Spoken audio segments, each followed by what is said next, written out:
bago yan ah. At narito ang isa pang mahusay na competition, itong Philippine Robotics Olympiad at yung susunod na World Robotics Olympiad na gaganapin sa Pilipinas. Kanina Ate Ruby, nakausap natin yung mga elementary Oo, level, mga batang henyo, no? Gagaling talaga naman, bilib ako. Eh nandito na yung medyo mas matatanda sa kanila. Eto, malapit-lapit na maging mga engineers, mga high school ng Dr. Yangas Colleges. At yan ang mga nanalo naman din sa ating Philippine Robotics Olympiad last Ayan. Friday. Kasama natin ang mga estudyante na sina Maria Nerissa Nicolas. Sino yun? Ayun, si Adiel Sam de Jesus. Ayan, present. Si Alexandra May Guevara. Ayan, at kulang ng isang pangalan dito. Sino yung sino ang pangalan? Beryl Cruz po, coach po nila. Coach, kaya naman pala Oo, wala si eh. coach. At syempre, nandito rin po si Ma'am Mylene Aviva, ang mukha lang robot. Di ba? Mukha pang robot. Ang ganda-ganda kaya niyan, ano? Hindi, meron- Mukhang artista yan. Yun nga, di ba? oo. Oo, alam mo dyan, yan ang talagang pambato natin sa World Robot Olympiad. Ayan, tatanungin natin, ano ba ang isinali naman ninyo? Kayong nasa... Ayan, pakita natin. high Ano ba school. yan? Ano ba to? Ayan ang entry. Okay. O yan. So, talagang parang totoong robot siya, ha? Yan yung karaniwang robot na nakikita. Aha. Gumagalaw. Yes. Siya ay may parang, ano tawag doon? Horn? Ano ba yan? O... Eyebrow ba yan? Eyebrow? Ang taas ng kilay, ha? Nako, Talagang mataray ang robot. Tumataas ang kilay. Mataray ang robot. At bumubukas yung dibdib. Ano kaya nasa loob ng dibdib? Meron po siyang digital monitor po sa dibdib niya. Okay. Isa po Tapos? siyang way ng promoting. Aha. At kaya rin po niya magsalita. Sige nga, pakinggan natin. Mahina. Mahina yung salita niya. Ano sinasabi niya? Ano po, actually, kaya po niya magsalita ng 4 languages. Filipino, Korean, English, and Spanish. Kanina Talaga? po yung introduce po niya is Filipino. Aha. Ano sabi niya kanina? Nagbibigay po siya ng souvenirs for our tourists. Mm. Ngayon po, naghihintay naman po siya ng comment kung ano po yung language na gagamitin all throughout the presentations. All throughout po sa pagbisita ng turista sa Pilipinas. Ayun. And that will come from the control. Yes. O ano siya, autonomous na nadidetect niya yung merong initial stimulus sound or anything. We're going to touch him. For Okay. Ano po ba gusto niya yung language? Ambawa. Ba talagang mamimili? Japanese. Nihongo. Oo. Sige. Among Filipino, Korean, and Spanish. Filipino. Korean. Sige, Korean. Chujida. Aha. Ayan. Gumagalaw po ang robot. Nagtataas ng kilay. Ayan. Nagsasalita ng Koreano. Sabi niya ay, gutom na ako. Medyo mahina po kasi. Medyo mahina yung Mahina. sound. Ayun, Ayun. nagsasalita na. Ayun, no? Anong sinabi niya? Sa ngayon po, sinasabi po niya yung available na options po sa pagbisita po sa Pilipinas. It's either you will visit Luzon Mhm. or Visayas or Mindanao. Ayun. And then, tapos sasagutin mo kung alin mong gusto mong bisitahin. Halimbawa, sinabi ko, Visayas, We're going to push this button. yung Visayas naman. Okay. Option. Tourist guide ang Ayun, dating. tourist guide, ha? Buti So wala. kapag pagod ka na, ay naku, magdadalhin sa bus yan. Buti nga wala sa Fort Santiago. Baka ma-hostage. Po, na ilalagay naman po natin sa isang jeep. Sa Okay. jeep. Tapos, Yung pagka jeep nilagay po. mo sa jeep yan, Atras po siya with the cable car. Tapos po, kukunin po ng lifter, iaakyat po dun sa aerial tramp natin. Yung pong aerial tramp na yun po yung magdadala dun sa tourist natin, dun sa chosen destination naman nila. Aba. Oo, actually, alam mo, may coverage ang ABS-CBN nung actual competition. At napakaganda talaga nung kabuuan. Kaya lang wala tayong masyadong space to show. Galing, ha? Ganon yung katagal dinevelop ito. Mukhang matagal-tagal ito. Ano? Actually, sir, we developed or we conceptualized this presentation for almost 6 months po. 6 months, oh. Matagal. Konsepto pa lang yun, ha? And building out. Building na. Meron siyang DVP sa DivDev. Does it show pictures of digital Yung pictures? information, ma'am, about po dun sa destination na Na pinuntahan. gusto mong puntahan. Oh, at the same time na nagsasalita siya, sinoshow niya yung place. Ayun. Tapos, ang galing, ano? Nakakalakad din siya. Yes, no. Oh. Utusan nga natin bumili ng patis. Suka naman. Oo, suka. Hindi pwede. Ganon. Pero ang galing, ano? Sinong nag-program ng mga languages? Paano ba pinoprogram yan? For this robot, we use the C language in programming. Talaga merong available na gano'n. Yes. High school yan, ah. Oo. Ang galing, ano? Ano pang pwedeng gawin ng robot na yan? Can it sing or dance or Pwede, Do karate. ano po, balak po namin siyang pasayawin for this coming Olympiad. Wow. Sa World Robotics So, Olympiad. Ang galing, ano? Oo, oo. Kasi kailangan i-improve nila yan no? Dahil alam mo, medyo matitindi ang labanan dyan, di ba? Nakita mo naman yung mga robot sa Korea, sa Japan. So, anong palagay mo, Miss Mylene? May laban ba ang Pilipinas? Siyempre, may laban.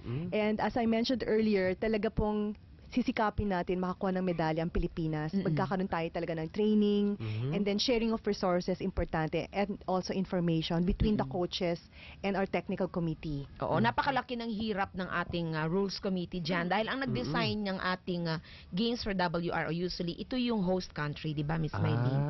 Okay. At napakaganda ng ginawa. Medyo mahirap nga, very challenging, ano? Ano ba yung games natin doon? Ano explain mo, Miss Mylene? Pinakamahirap nga daw in the history of the World Robot Olympiad. Yung first elementary is Tour of the Philippines. So meron siyang obstacle course, tapos kukuha ng object, tapos ibabalik dun sa pinaka-finish line. Meron din tayo yung tumbang preso, ginawa namin Philippinized talaga siya. Tapos combination of tumbang preso and patingtero. Ang mga maglalaban doon ay... Yung mga high Robots. school. Akala Yung ko mga robots Yes. na Lahat ginawa po nila. siya, ay gusto ko lang ipaalam, hindi po siya remote control. Siya po yung autonomous robot. Ayun. Hindi gagalawin ng mga bata. Oo. Napakagaling dapat ng programmer. Naka-program At talaga. ang pinakamahirap na obstacle po ay yung ating tinatawag na palo sebo, which is Senior climbing high. robot na umaakyat na yung mga robot sa mga poste. May mga poles. Ito yung sa senior high school. Ayun, ang galing, ano? Kaya talagang challenging to. Hindi lang sa mga iba't ibang mga kabataan, kundi lalo na sa mga coaches. Paano tuturuan, coach? Paano nahirapan ka bang magturo sa mga bata? Dito po sa set na to hindi naman kasi meron silang pagsisikap talaga na tapusin yung project na ginagawa natin. Eh, Ma'am Mylene, di ba, ito, sabi nyo, isa lang sila sa team sa 16, di ba? 16 Yes. teams all over 16 teams po ang maglalaban sa Pilipinas. for the Philippines. Meron po tayong dalawa ring additional teams na i-field for soccer naman. Maglalaro sila ng soccer. Yung mga gagawin nila. Robot soccer po. So paano yun, Miss Mylene? First, second, third, Third and fourth fourth placer? place. Kasi entitled tayo to double our entry because we're the host, We're the right? host, yes. So, ang entry natin ay ilan? 16 nga po. 16. Dapat 8 lang. Oo, Dahil oo. tayong host. 16 yung Dinoble. atin. Oo. Kasi naman gagastos din tayo dyan, Oo di ba? nga, Oo. oo. Kaya binibigyan tayo ng ano. Ano bang venue nung World Robotics Olympiad? Ito po ay gaganapin sa SMX Convention Center sa November 6. Whole day po and it's open to the public. Wow! Free of good, charge. Wala po. Pwedeng manood yung mga kabataan na nahihilig sa robotics. Eh, yung mga estudyante, mahalagang pumunta dito. Oo naman, di ba? kaya lang on Oo. schedule, kailangan nating i-schedule kasi nga baka hindi kayanin. Baka Marami rin dumugin. kasing gustong magpunta. Saka meron din po tayong symposium na libre na i-host ng Philippines para sa mga teachers naman po ng physics, yung mga sa computer teachers and saka mga math and science related. Ito po ay also the whole day from 10 o'clock hanggang 4 o'clock. Free of charge din po siya. Of course, meron ding mga exhibits. May exhibits din po for the whole duration. And then sa Manila Hotel naman po ay meron tayong college exhibition. Yung mga engineering students na po ang mag-exhibition. Di ba? Masaya yan, piyesta yan. Yan yan sa may SMX tsaka sa may Manila Hotel, 10th City, Tent di ba? City, yes. Ayan, paano po next year? Saan naman gaganapin ito? Pilipinas Naku, pa? Ayan ang Napalayo. problema. Wala pa.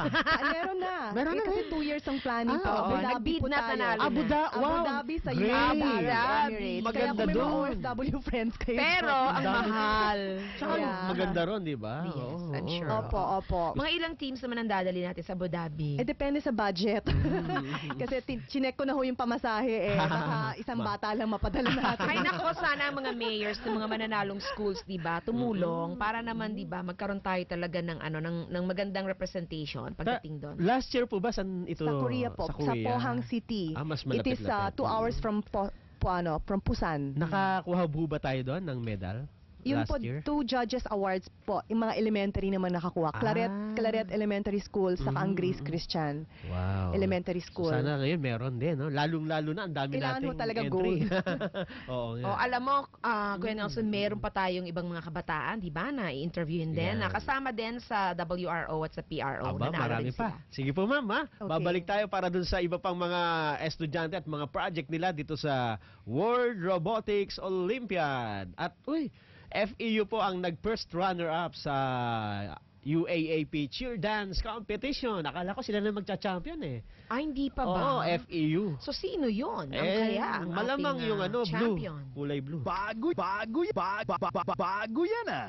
Babalik po kami para sa mga iba pang project ng ating mga kabataan. Ha? UP ang nag-champion?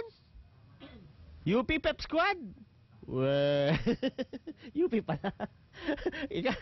Taga UP ka ba? Wow, ang galing nyo pala. Ha? Parang hindi ako makapaniwala.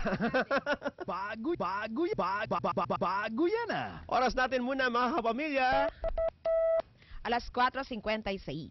Ayan, ikaw ba, Ate Ruby, nung panahon mo may robotics na sa school? Nung high school ka, nung elementary? Nung high school, wala pa. Kasi diba? medyo matagal na yun eh. Oo nga Pero eh. nung college, meron na. College Oo. meron. Meron. Pero ang natatandaan ko nga, ang mga robot natin nung bata pa tayo ay sina Voltes 5, di ba? Massinger Ina-assemble, tsaka malalaki. Ina-assemble. Wala pang Lego robots nun eh. Meron na kami noon. Oo. Kaya lang hindi pa gumagalaw ang Lego noon eh. Oo. Yung Noon ang uso ina-assemble yung mga lang. Transformers na hindi yung pelikula ha. Transformers kasi di ba Voltes 5 noon. Yung talagang Transformers. Yung sa poste ng Meralco yung nasabi mo. Bago yan ah.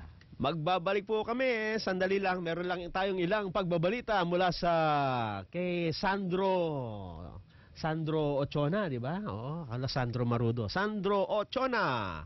Game ka na ba, Sandro? Okay, game na daw. DCM